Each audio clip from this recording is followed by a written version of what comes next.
Hi everyone, welcome back to National Institute of Montessori Teachers Training Center, Kothamangalam. നമ്മൾ ഇന്ന് Malayalam lesson പ്ലാനാണ് നോക്കാൻ പോകുന്നത്. അപ്പോൾ നമുക്ക് ലെസൺ പ്ലാനിലേക്ക് കിടക്കാം.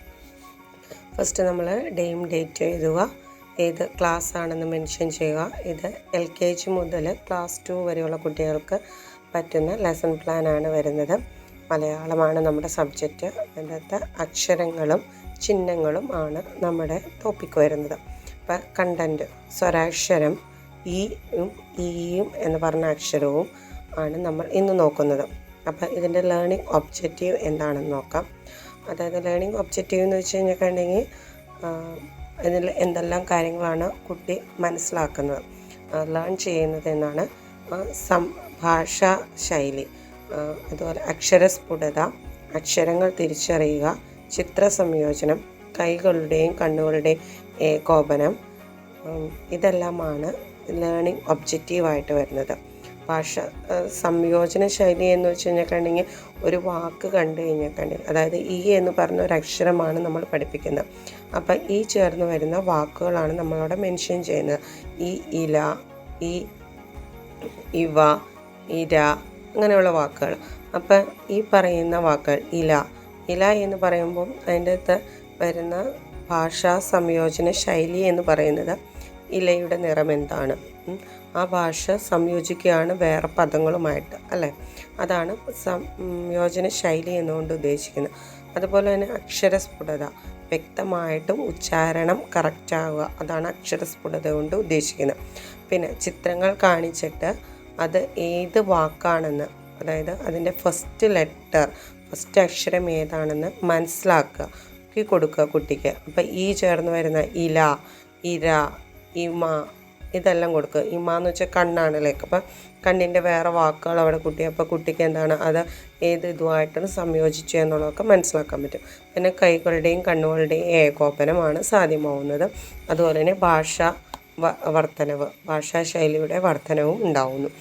കുറേ വാക്കുകൾ കുട്ടികൾക്ക് മനസ്സിലാക്കുന്നതോടെയാണ് കുട്ടികൾ പഠിക്കുന്നതും.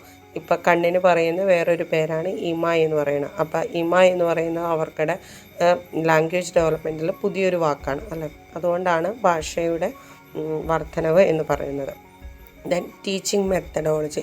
ഇനി നമ്മൾ എങ്ങനെയാണ് കുട്ടികളെ ഈ എന്ന് പറഞ്ഞ അക്ഷരം, ഈയും എന്ന അക്ഷരം പഠിപ്പിക്കുന്നതെന്നാണ് പറയുന്നത്. ഈ എന്ന അക്ഷരം പഠിപ്പിച്ചു കഴിഞ്ഞാൽ ഈ അക്ഷരം എഴുതാൻ വളരെ എളുപ്പമാണ്. അപ്പം നമ്മൾ ടീച്ചേഴ്സ് ബോർഡിൽ ഈ എന്ന അക്ഷരത്തിൻ്റെ എങ്ങനെയാണ് അതിന് ഒരു ഫോർമേഷൻ ഉണ്ടാവുമല്ലോ, അക്ഷരം എങ്ങനെയാണ് വരുന്നത്, റൈറ്റിംഗ് പാറ്റേൺ പറഞ്ഞ് ആവർത്തിച്ച് എഴുതുന്നു. അപ്പം നമ്മൾ പറയുകയാണെങ്കിൽ ചെറിയൊരു കുനുപ്പെടുത്ത് എഴുതി സ്ലീപ്പിംഗ്, അതായത് പയ്യെ വളച്ച് നീട്ടി വരയ്ക്കുക എന്നൊക്കെയാണ് പറഞ്ഞു കൊടുക്കുന്നത്. അപ്പം ഈ എഴുതുന്നത് എങ്ങനെയാണെന്ന് നമ്മൾ വ്യക്തമായിട്ട് ആവർത്തിച്ച് പറഞ്ഞ് എന്ത് ചെയ്യണം, ബോർഡിൽ എഴുതി കാണിക്കുക ആ കുട്ടിയോട്. അതുപോലെ തന്നെ ഈ എന്ന് പറഞ്ഞ അക്ഷരവും എഴുതി കാണിക്കുക. ഈ എന്ന അക്ഷരത്തിന് തൊട്ടടുത്ത് എഴുതി നീട്ടി വരയ്ക്കുമ്പോൾ ചെറിയൊരു കർവ് എടുക്കുമ്പോഴാണ് ഈ എന്ന അക്ഷരം വരുന്നത്. അപ്പോൾ ആ കുട്ടികൾക്ക് ഈയും എന്ന അക്ഷരം പറഞ്ഞു കൊടുക്കുന്നു. അത് വ്യക്തമാക്കി തന്നെ പറഞ്ഞ് മനസ്സിലാക്കുക. ഈ എന്ന അക്ഷരത്തിന് കൂട്ടുകാരനുണ്ട്, ഈ എന്ന അക്ഷരത്തിന് കൂട്ടുകാരന്, നിങ്ങളെങ്ങനെയാണോ പഠിപ്പിക്കുന്ന ആ ഒരു രീതി അനുസരിച്ച് തന്നെ പഠിപ്പിക്കുക. അപ്പോൾ നമ്മൾ എഴുതുന്ന ഫോർമാറ്റ്, അതായത് ഫോർമേഷൻ കറക്റ്റായിട്ട് പറഞ്ഞ് തന്നെ ബോർഡിൽ എഴുതുക. ദെൻ ഈ ചേർന്ന് വരുന്ന വാക്കുകൾ കുട്ടിക്ക് കവിതയിലൂടെയും മറ്റും പഠിപ്പിക്കുക, അല്ലേ? അപ്പം നമുക്ക് ഈറക്കാട്ടിലേക്ക് കുഞ്ഞിനു തീറ്റ കൊടുക്കാനാരുണ്ട്, ഇങ്ങനെയുള്ള ചെറിയ കുട്ടി കവിതകളുണ്ടാവും. അപ്പം അങ്ങനെയുള്ള കവിതകളെല്ലാം പാടിക്കൊടുത്ത് കുട്ടികൾക്ക് ഈ അക്ഷരം എങ്ങനെയാണ് എന്ന് മനസ്സിലാക്കി കൊടുക്കുന്നു.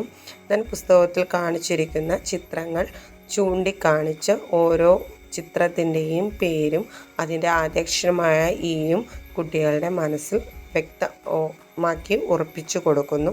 ഇങ്ങനെയെല്ലാമാണ് നമ്മൾ ഈ ഒരു അല്ലെങ്കിൽ ഈ എന്ന അക്ഷരം പഠിപ്പിക്കുന്നത്. Then teaching AIDS. നമ്മൾ ഇതിനു വേണ്ടിയായിട്ട് ഉപയോഗിക്കുന്ന ടീച്ചിങ് എയ്ഡ്സ് ടെക്സ്റ്റ് ബുക്ക് ഉണ്ട്, പിക്ചർ കാർഡ്സ് അല്ലെങ്കിൽ ഫ്ലാഷ് കാർഡുകൾ നമ്മൾ ഉപയോഗിക്കും, സ്ലേറ്റ്, പെൻസിൽ, ബോർഡ്. അതുപോലെ തന്നെ ഇപ്പം സ്മാർട്ട് ക്ലാസ്സുകളൊക്കെ ഉള്ള കാരണം വിഷ്വൽസ് നമുക്ക് ക്ലാസ്സിലിട്ട് കാണിച്ചു കൊടുത്ത് പഠിപ്പിക്കാവുന്നതാണ്. ഓക്കെ, ദെൻ ഇതിൽ നിന്ന് എന്തെല്ലാം ആക്ടിവിറ്റി അല്ലെങ്കിൽ വർക്ക്ഷീറ്റുകളാണ് നമ്മുടെ കുട്ടികൾക്ക് കൊടുക്കാൻ പറ്റുന്നത്.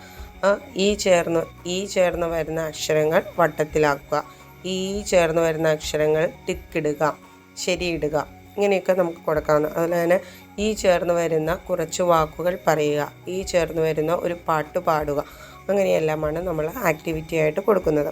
ദെൻ ഇതിൽ നിന്ന് വരുന്ന അടുത്തത് കുട്ടിക്ക് ലേണിംഗ് അസസ്മെൻറ്റ്. നമ്മൾ എന്താണ് കുട്ടിക്ക് അസസ് ചെയ്യണം, കുട്ടി ഇതിൽ നിന്ന് എന്ത് പഠിച്ചു എന്ന് നമ്മൾ അസസ് ചെയ്യും.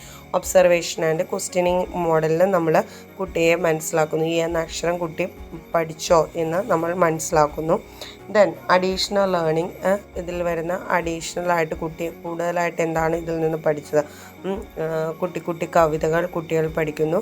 ഇതിലൂടെ തന്നെ കുട്ടികളുടെ ഭാഷാപ്രയോഗ ശൈലി വർദ്ധിക്കുന്നു.